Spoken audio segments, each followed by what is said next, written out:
Hey guys, welcome to my video. So today I'm going to be showing you how I do a balayage foil type look on my hair at home on myself using a box hair dye that I bought for less than $20, $18.50 from Woolies. So this is the box right here. Ignore, I'm not sure why it looks like that. I think it maybe got a bit damaged, but it is the Clairol Frost and Tip. So you can buy it from Woolworths, Coles, Priceline. It is regular price $18.50, but sometimes if you find it at the right time, you can get it 40% off at Priceline. So this is my setup for today. I have got the little container that comes in the box. I have got the cream and the powder, which gets mixed together to make the dye.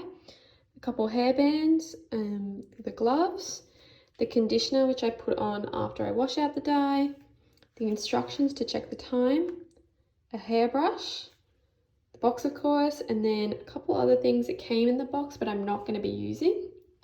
And then I've also got a old towel which I can use to wrap around myself. So first thing I'm going to do is I like to tease up my hair a bit so it's not all at the same level, so then when I do put the dye in, it doesn't chop it off at a particular level.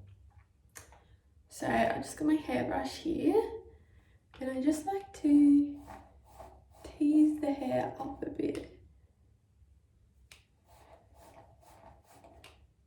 So my hair is looking a little oily today because I haven't washed it in a week because I've been using quarantine as a time to train the hair to last a little longer without being washed.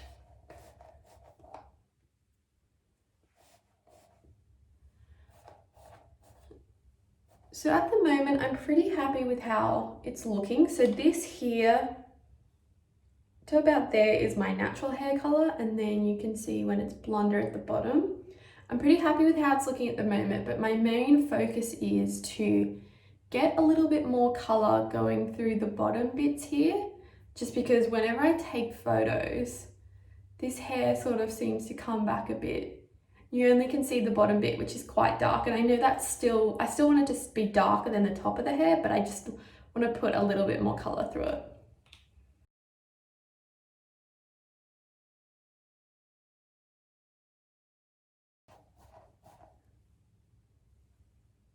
So the Frosted Tip Pack is originally used for actually being one of the, where you have the cap and you pull the streaks through, but I just use it for the color and have my own method of applying it. So it's pretty, actually, might just tease that up a bit, a little bit at the back. So it's pretty random how I do it. So I literally just do a matter of, like, I will just grab random pieces and just put a bit of color on it. But anyway, you'll see that as we go along. So first thing I'm going to do is I am going to put a towel around myself so I don't damage my clothes. So this is just like an old towel that has bleach marks on it, so it doesn't matter if it gets a bit damaged. And you could normally just probably wear just like an old t-shirt, but I recently did a major like purge of my wardrobe and I don't really have actually anything that I would want to risk getting bleach on. So I'm going to use this towel and I'll just tie it around me. Probably a clip would be better, but I don't have one.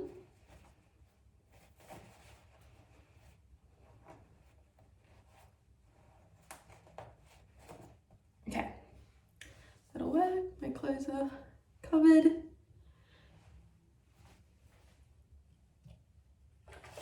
So I've got the developing cream and the highlighting powder, and I'm going to put it in this container that came in the box and I'm going to mix it all together.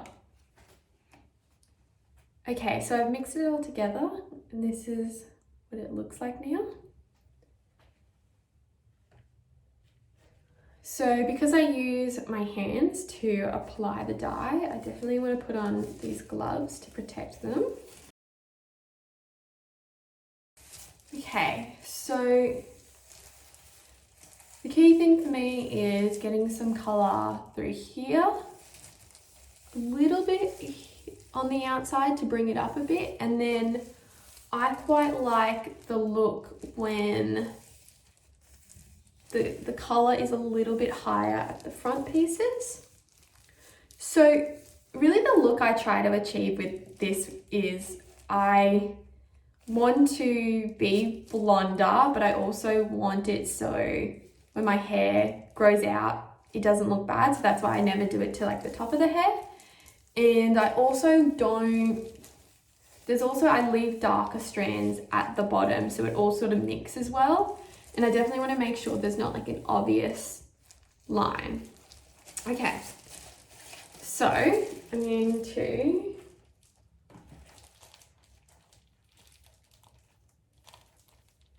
I just put a little bit on my fingers and I just will grab a piece and as you can see that has a bit of colour there, and I try, if I can, avoid doubling up on the colour, like avoid putting dye over dye, but it sort of ends up happening. But I sort of just start here, drag it down a bit.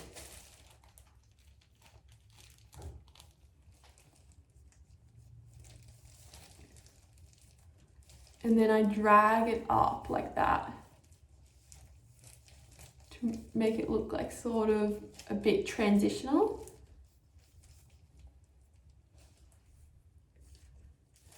All right, grab a little bit of this here.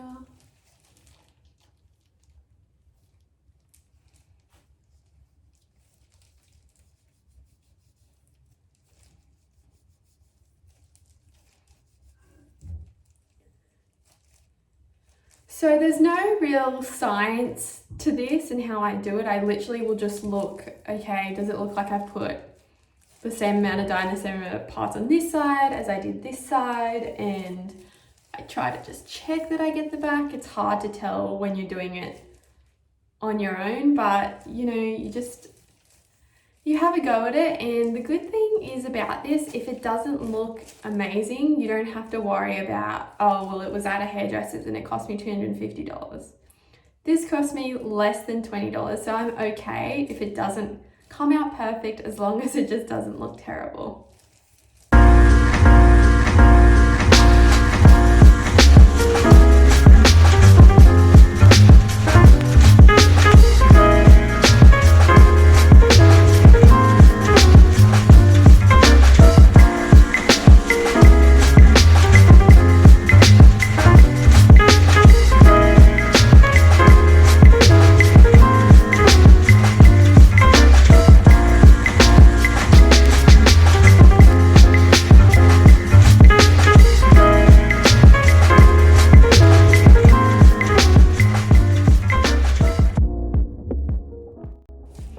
I'm just going to use the towel to wipe these bits because I didn't really mean to get colour on them.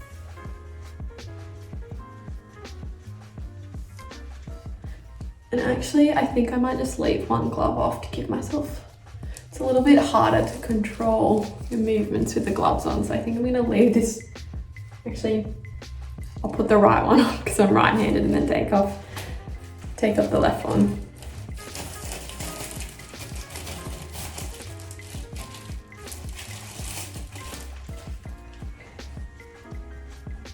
That's looking good.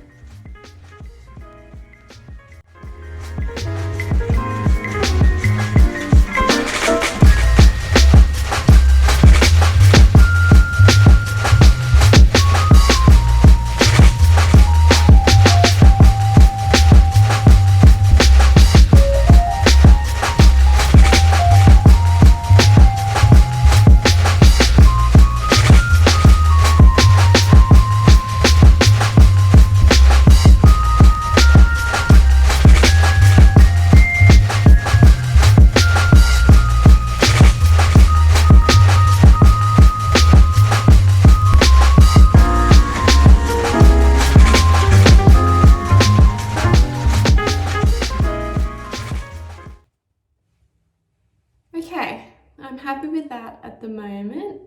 So the packet says to leave it on from 10 to 60 minutes. I think I usually leave it on for about 30 minutes. But the good thing about this pack is it's pretty obvious, like you can pretty obviously see the color coming through. So you can usually call it when you think it is light enough or at your desired color. So I'm going to leave it for about 30 minutes, check it, see how I go, maybe leave it longer. Then I'm going to wash it out. So I'll just rinse it out, then use any regular shampoo that I have, and then I will use the conditioner that comes in the box. So this is, I think it's just meant to be really good for holding the color. Like you only need not a lot, and you're supposed to like keep using this, I think, once a week for a few weeks to help hold the color, but I always forget to, so I think I probably use it like once every 3 weeks, so it lasts me like a really long time, and yeah, I think it's meant to be good for it. So I'm gonna wait the 30 minutes now, and then I'll wash it, and then I'll come back to you guys when it's dry and looking nice, and we'll assess how the color is. Hey guys, so it is now the next day. I have dyed my hair. I left it on for about 35 minutes, and then I washed it out using my regular shampoo, and then used the conditioner that came in the pack.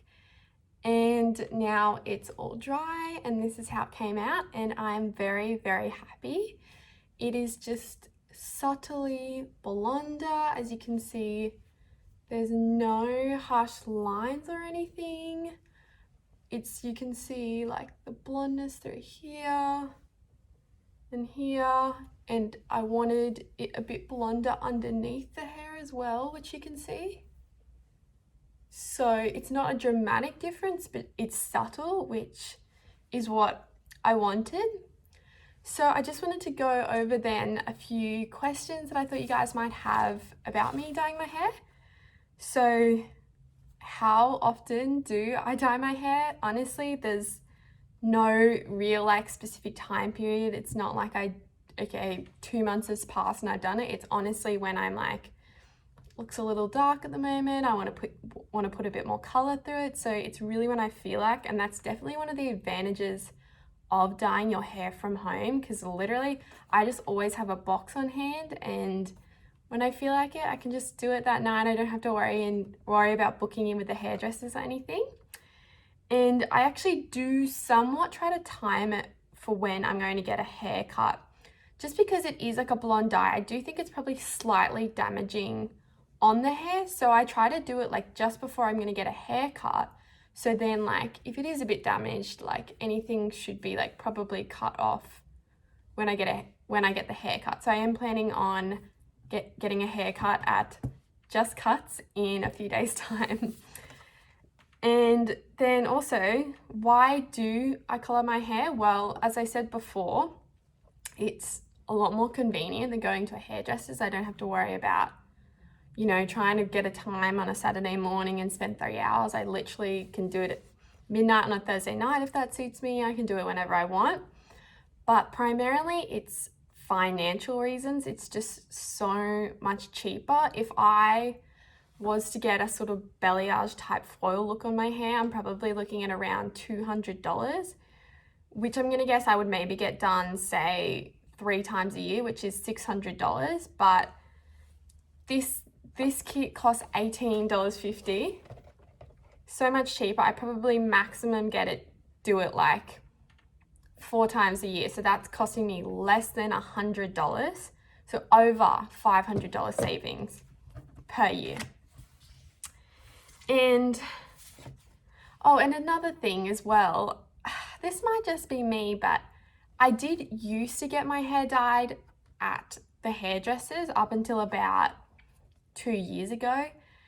And I just used to be disappointed a lot. I never found like a hairdresser that was like my hairdresser. I know a lot of people are like very loyal to a certain hairdresser. I just never got to that stage, just because I was constantly disappointed. Like, I don't think I've ever had a hairdresser dye my hair, me come out of it like 100% happy. Like, I like more of a slightly like golden look. I don't really like the white blonde look. And like the amount of times I've come out and they've just like overly put too much purple shampoo in, so I think for me, it's gonna sound a bit weird, but I'd rather pay $20 using a box dye and stuff it up a little bit myself than paying $200 at a hairdresser to get something that's not totally what I want. And I just want to give you a few more tips when it comes to if you want to try dyeing your hair at home or doing a bit of a balayage look like I've done. So you need to be more conservative when you first try this, because don't try on your first go to get like a, you know, full head of like white blonde hair. You always just go a little, like, ease yourself into it. So maybe do like one, like grab a little bit of hair underneath and do like a little test run on it and like see how like the color takes, see how long you need to like you need to have the dye in your hair. So it's always going to be a little bit easier if you're like using brunette. Blonde is very complicated, but that's just my recommendation. It is always just go the more conservative route, like rather than doing something crazy to begin with. And if you want to avoid getting any harsh lines, as you'll see when I did my hair, the teasing of the hair makes a big difference. Now, I got that idea based on seeing, like, getting my hair foiled. That's what they do, because it helps to sort of like even out, like, I guess the start point on this like different strands of hair, so then it's not that harsh line. And then another thing as well is the drag up technique, which you'll see I do, because what it does is it like thins out the amount that goes on the hair as you go more up. And I've seen this technique in a bit of videos, and yeah, like that just seems to really work for me. And I obviously did that dyeing on my own, and that's just because I'm pretty much usually just on my own. So I've just sort of figured out how to do it by myself. But if you have a friend or family member, you can get to check the back of your hair. That would be really good, because it's probably, they might just be able to tell you if you've missed a spot of like, yeah, you need to add anything else in there, and it might end up looking a little bit better than, I think the back of my hair ended up all right, but yeah, I think it would be always good if you could get someone to check for you. Okay, so that's all for today. Thank you guys so much for watching my video and for supporting me. If you want to see more finance, organizational, lifestyle type content, then please hit the like and subscribe buttons, and please follow me on Instagram. Thanks, guys.